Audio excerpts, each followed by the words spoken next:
puse a pensar en este libro, todo vino dado por mi experiencia profesional y por mi vida del día a día. Tengo la suerte de tener que interlocutar con muchos consultores, asistir a muchos foros, etcétera, donde desde ya hace años se viene hablando de la transformación digital como una verdadera revolución en la que si no estás dentro, si no estás ya, si no estás cogiendo todos los temas de esa transformación digital, pues te quedas fuera, ¿no?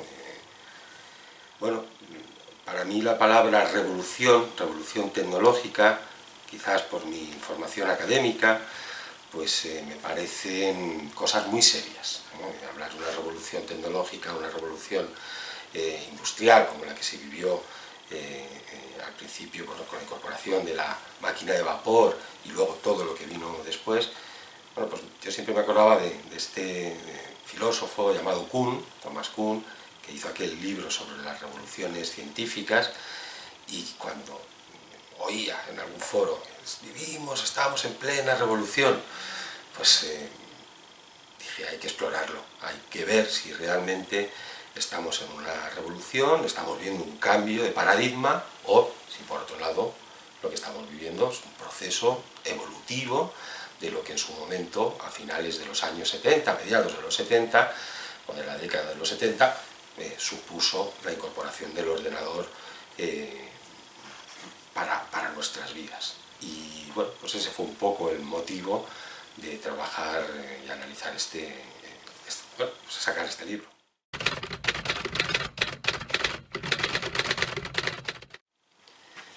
Bien, en el momento en el que nos encontramos, yo creo, y después del análisis, después del libro, me cuesta creer que estemos en plena revolución tecnológica o en plena revolución transformadora. Estamos a las puertas del inicio de algo, de un posible cambio, una posible transformación, pero hoy por hoy todavía no estamos en ese cambio que implique pues transformación de modelos de negocio y que implique un verdadero cambio de paradigma económico, paradigma social, etcétera, etcétera. Yo creo que hoy por hoy vendrá, es posible que venga, cuando la nanotecnología tenga muchísima más implantación en nuestra sociedad y en los entornos empresariales, cuando evolucionen todavía más las tecnologías, pero hoy por hoy me parece que no se da ese cambio de paradigma.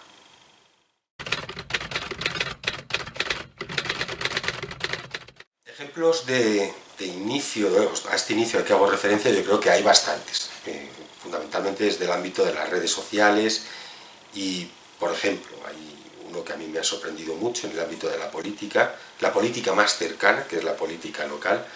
Hay ya aplicaciones para que los ciudadanos de una corporación local pequeña participen y colaboren activamente en la toma de decisiones que una corporación local requiere o necesita. Es una muy buena manera de implantar medidas de colaboración en los ámbitos políticos. En el mundo empresarial, pues sí que se ven que hay una mejora en la colaboración matricial, y todo esto viene muy apoyado por las tecnologías. Pero al final la persona es el centro y las tecnologías son las que ayudan, las que pueden posibilitar que estas cosas pasen. Pero son las personas y el cambio cultural dentro de una organización política, etcétera, donde las personas deben de darse cuenta de la necesidad de colaboración, de la necesidad de implantar unas medidas donde la participación sea muchísimo mayor. Y las tecnologías ayudan. Estos ejemplos pueden servir. Pues, ¿qué me motivó? ¿Qué me motivó a hacer este libro, a escribirlo? Cuando vives en un mundo empresarial y tu actividad está condicionada todo el día a la actividad empresarial, ves el mundo académico y el mundo intelectual, o por lo menos yo lo veo, como una válvula de escape, una forma de poder encontrar un camino que te permita en un momento determinado desenchufar de lo que es la velocidad y la rapidez del día a día que se vive en el mundo empresarial. Yo llevo toda mi vida profesional en una gran compañía industrial, energética, a nivel de una multinacional, y también al mismo tiempo pues, no he dejado de estudiar durante todos estos años, ¿no? Pues hice ya profesionalmente, ya en el mundo profesional pues hice otra carrera, después hice un máster y después me doctoré, siempre con ese afán de tener un vínculo con el mundo académico y el mundo intelectual que me permitiera, bueno, pues tener un canal bueno, pues una válvula de escape.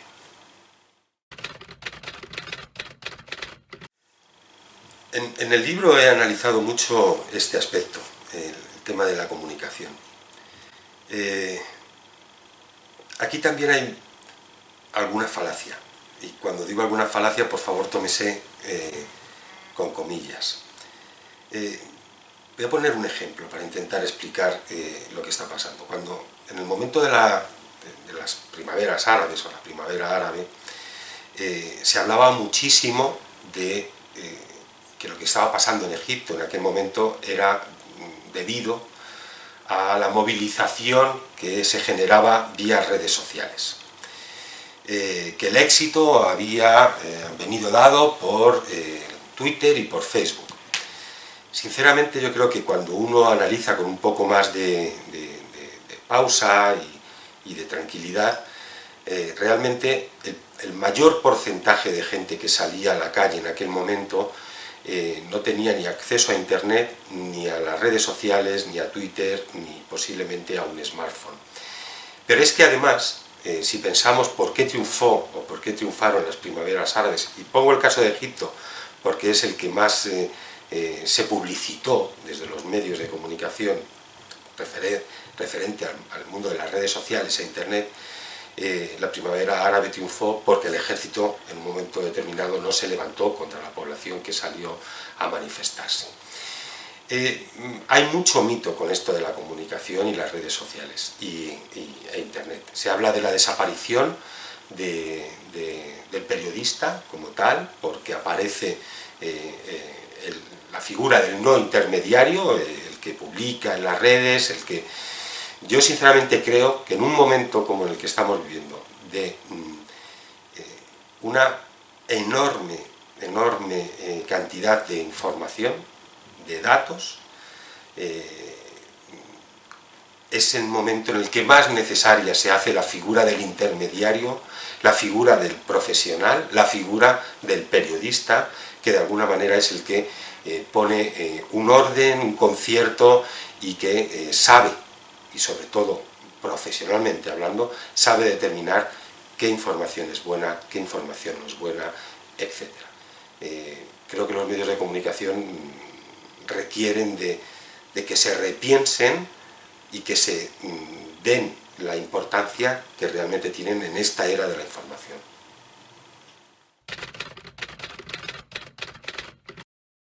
Hay una corriente de pensamiento a propósito de las redes sociales, de las nuevas tecnologías, de la información, negacionistas. Hay muchos autores, crecientes además, que bueno, pues, critican muchísimo los procesos que estamos viviendo. Yo creo que es suicida, hoy por hoy, no darle la relevancia y la importancia que tiene las nuevas tecnologías de la información y fundamentalmente las que están vinculadas a las redes sociales. Dicho esto, siempre hay que poner a la persona en el centro. Y cuando digo esto, insisto mucho, es la persona la que hace que las redes sociales tengan sentido y tengan éxito.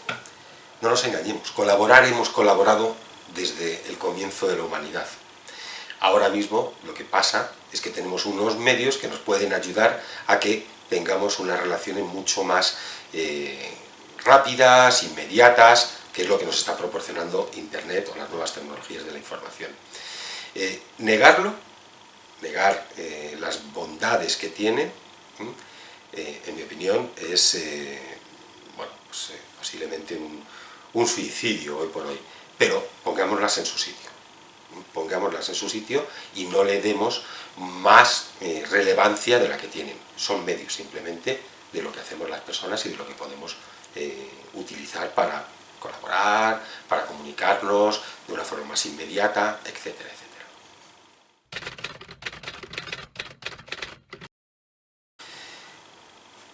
En el mundo político se analizó mucho, y en el sociopolítico se analizó muchísimo el efecto de las redes sociales en la campaña de Obama, en la primera, si no recuerdo mal, en la primera elección en la que Obama ganó.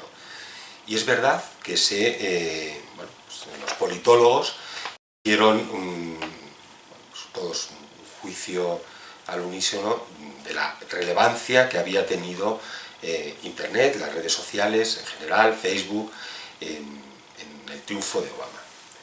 Pero claro, la reflexión que nos tenemos que hacer es, ¿ganó Obama por las redes sociales? ¿Ganó Obama porque Facebook funcionó muy bien? ¿Porque había detrás de la campaña gente, expertos en redes sociales? Eso mismo lo hemos visto ahora en España con Podemos. Lo mismo, se ha analizado muy bien la influencia que han tenido el uso de redes sociales en el votante de Podemos y fundamentalmente en la gente joven. Vamos a ver. Claro que tiene una influencia relevante la buena utilización de las redes sociales. Claro que sí, en el mundo político. Pero hoy por hoy solo se está utilizando para mantener una especie de tensión electoral. En mi opinión, no hay una utilización correcta para lo que yo creo que desde el ámbito político se deben de utilizar las redes sociales, que es para que haya una cercanía muchísimo mayor entre la ejecución política, el día a día político y la colaboración del ciudadano. Al final, la tensión electoral pues es eso, una campaña permanente,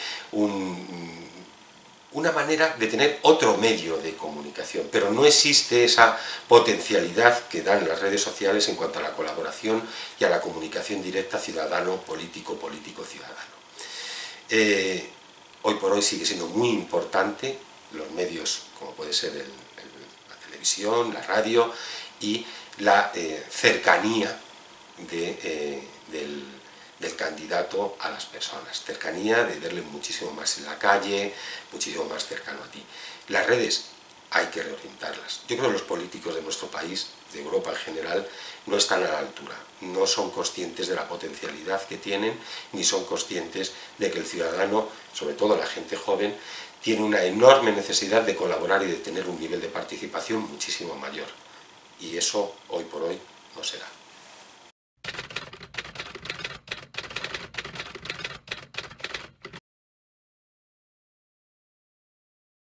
Cualquier consultor político, cualquier asesor de un candidato político, debe de ser consciente de que los ciudadanos se están cansando, y de hecho hay datos que lo certifican, que cada vez es posible que usemos menos las redes sociales en un futuro. Es posible que nos desenganchemos de las redes sociales porque estamos un poco saturados. Hay bastantes datos que lo certifican. ¿Yo qué le diría a un asesor de un político?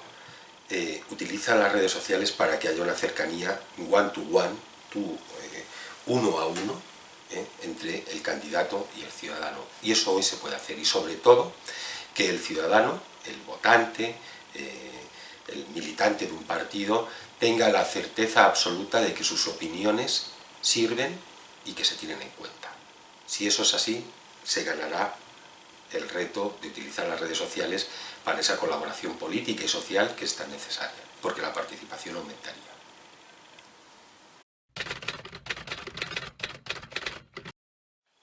Pues a lo largo de mis años profesionales, una de las cosas que he podido constatar es la enorme lejanía que existe entre el mundo de la universidad, el mundo académico y el mundo empresarial.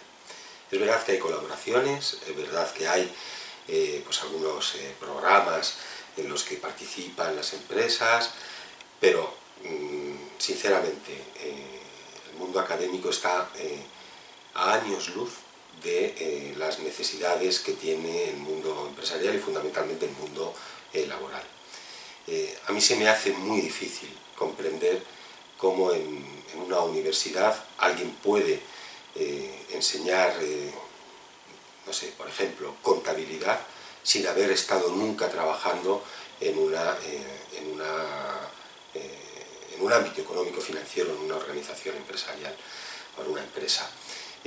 Me cuesta muchísimo comprender cómo se puede explicar pues, selección, como en psicología, cómo seleccionar a la gente, sin que nunca hayas estado en una consultora o en un ámbito seleccionando personas. Es decir, no comprendo cómo en la universidad, en general, en el mundo universitario, no hay un 40% o un 50% de profesores y profesoras que provienen del mundo empresarial o que están part-time en el mundo empresarial, mundo académico. No lo puedo entender. Cierto es que la parte teórica y académica es absolutamente necesaria, por supuesto que sí. Y que tiene que existir el profesor académico vinculado exclusivamente al mundo académico de la investigación, del conocimiento. Cierto es, y no lo cuestiono, ni mucho menos. Pero la visión práctica, la visión del mundo en el que vivimos, en el que te rodea y en el que el alumno se va a incorporar en breve, la tiene necesariamente que dar una persona que esté metido en el mundo empresarial. Bueno, esto lo que aboca es a que los estudiantes, cuando salen de la universidad, pues rápidamente en las empresas les tenemos que coger y darles formación, una inversión enorme en formación, para que vean lo que realmente hay en el mundo académico, empresarial, y al mismo tiempo que luego los chavales tengan que invertir un dineral pues en un máster, etcétera, etcétera, donde efectivamente ahí ya sí que se da esa figura polivalente. Yo creo que este es el gran cáncer que tiene la universidad española, posiblemente la europea en general, aunque es verdad que en otros países es mucho menor, y que requiere de una voluntad política para cambiarlo.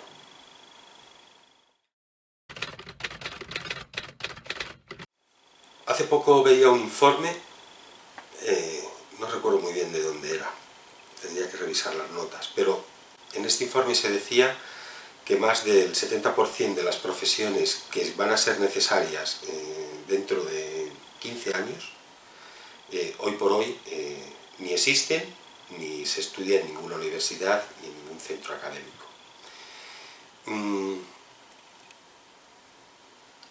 Es verdad que es absolutamente necesario que existan los conocimientos duros que hemos tenido siempre.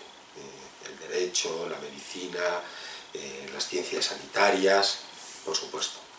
Pero están apareciendo infinidad de necesidades que van a tener que ser cubiertas por profesionales con una visión mucho más abierta de la que tienen los chavales cuando salen ahora mismo del mundo de la formación, y hay que tener una mente mucho más abierta a la hora de plantear programas y plantear escenarios académicos. Voy a poner un ejemplo. Es verdad que el mundo de la comunicación basada en el mundo de las redes sociales y de las nuevas tecnologías de la información está generando bastantes profesiones nuevas. Community manager, todo lo que hay ahora mismo alrededor del Big Data y todo el gran análisis, donde se necesitan matemáticos, se necesitan científicos que estén en el mundo de la empresa y que puedan analizar cosas.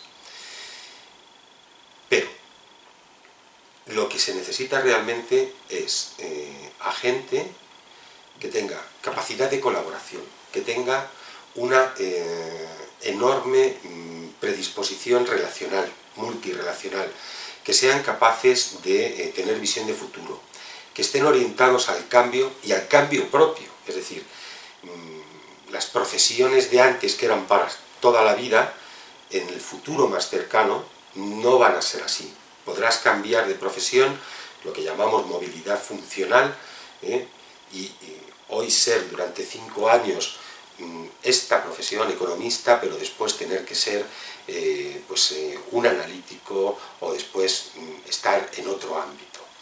Quiero decir, lo que tenemos que facilitar son espacios abiertos, y lo que tenemos que facilitar es que el mundo académico se acerque más al mundo empresarial y viceversa también, por supuesto, para que se creen estos programas donde los estudiantes actuales se vayan encaminando hacia lo que vamos a necesitar en el mundo empresarial, y es un nuevo mundo de trabajo y una nueva forma de trabajo, que eso sí que es algo que está ya rodeándonos y que, bueno, pues, que hay que abordarlo.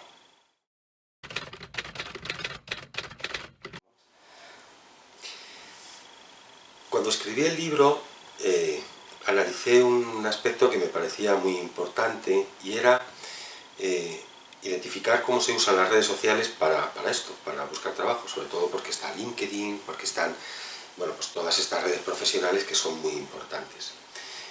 Me sorprendió muchísimo un estudio de la consultora Cegos International que bueno, pues veía cómo se utilizaban las redes sociales para buscar el primer empleo en varios países de Europa, no recuerdo, pero vamos, yo creo que era nuestro entorno, ¿no?, de la Unión Europea, y España, que era el que mayor índice de desempleo juvenil tenía, o tiene, actualmente sigue teniéndolo, era el que menos utilizaba las redes sociales para buscar empleo.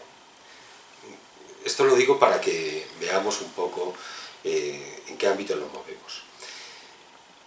Cuando hablamos de inteligencia colectiva, ¿no?, de fomentar al máximo la capacidad relacional de unos con otros, mi recomendación para una persona que esté buscando su primer trabajo es que no se pare, que se mueva utilizando todos los medios que estén a su disposición. Es decir, si las redes sociales están a tu disposición, úsalas, pero relaciónate, muévete, asiste a foros, relaciónate con el ponente, pide consejo a, pues si en LinkedIn has conectado con el responsable de comunicación de una empresa, pues pídele consejo, pídele cómo puedes crecer, cómo puedes mejorar, qué curso te recomienda que hagas. Es decir, fomenta al máximo tu capacidad relacional con toda esta gente,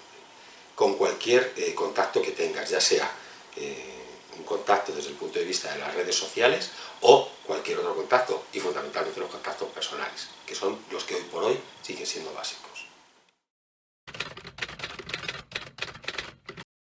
Ese es un aspecto muy importante.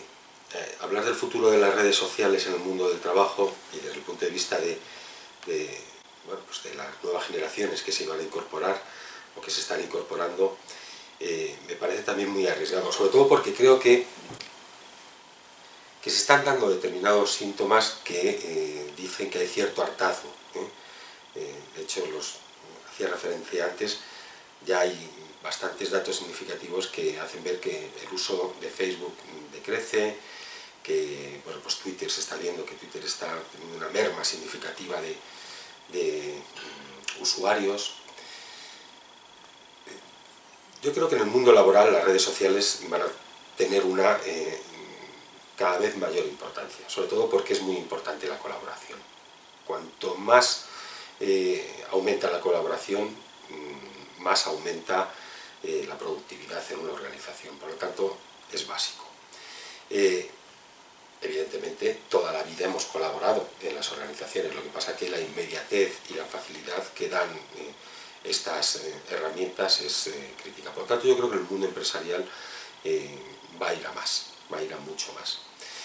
También va a ir a más por un motivo, porque las demandas que nos hacen las nuevas incorporaciones pues una de las más importantes es disponer de mayor tiempo libre, disponer de mayor autonomía y sobre todo de lo que nosotros llamamos, pues bueno, una movilidad mucho más amplia de lo que hasta ahora hemos entendido. Es decir, es muy difícil decirle a un chaval de 25 años que se incorpora a una organización que tiene que estar de 8:30 de la mañana a 5:30 de la tarde, sí o sí.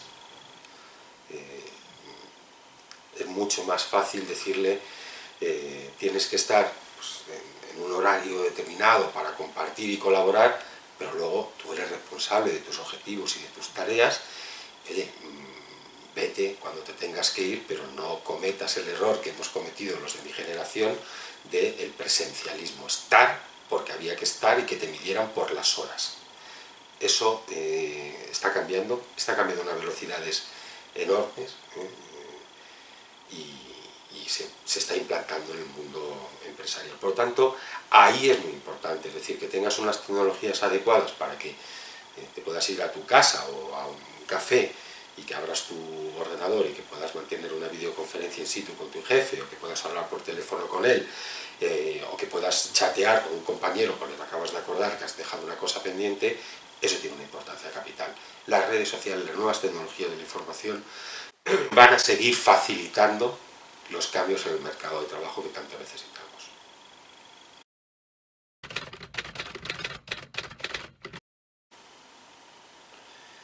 El futuro es hoy. El futuro es hoy es algo que nos tenemos que plantear siempre, ¿no? Estamos viviendo un momento de inicio de un cambio. Estamos viviendo, bueno, pues un mundo muy globalizado, o cada vez más globalizado, donde efectivamente vemos que hay ciertas cosas que están cambiando.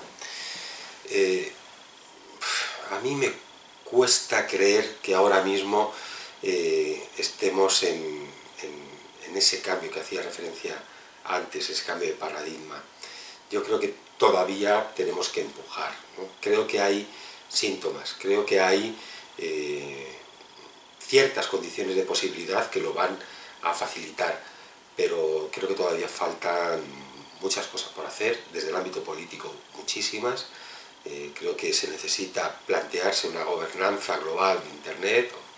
Creo que tenemos que empezar a huir de discursos grandilocuentes donde se habla de la desaparición del trabajo por los robots, que puede ser una realidad en determinados sitios y en determinadas cadenas de producción, pero creo que tenemos que poner los pies en el suelo, todavía.